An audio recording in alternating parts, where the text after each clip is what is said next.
Double bedroom ఇల్లు నిర్మించి రోడ్లు వేయడం మర్చారని లబ్ధిదారులు ఆవేదన వ్యక్తం చేస్తున్నారు. అధ్వానంగా ఉన్న రోడ్లపై బురదలో కూర్చొని నిరసన వ్యక్తం చేశారు. ఖమ్మం జిల్లాలో మల్లెమడుగులోని డబుల్ బెడ్రూమ్ లబ్ధిదారులు ఆందోళన చేపట్టారు. గత 2 రోజులుగా కురిసిన చిరుజల్లులకు రహదారి అధ్వానంగా మారడంతో డబుల్ బెడ్రూమ్ లబ్ధిదారులు రాకపోకలకు తీవ్ర ఇబ్బందులు ఎదుర్కొంటున్నారు. డబుల్ బెడ్రూమ్ ఇల్లు నిర్మించి లబ్ధిదారులకు అప్పగించి రోడ్లు వేయడం మర్చారని ఆరోపించారు.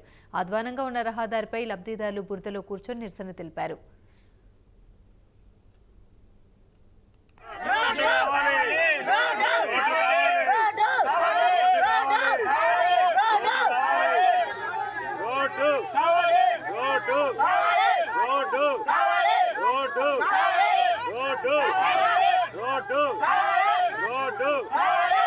Double bedroom road, double bedroom road, double bedroom road, double bedroom road, double bedroom road, double bedroom road.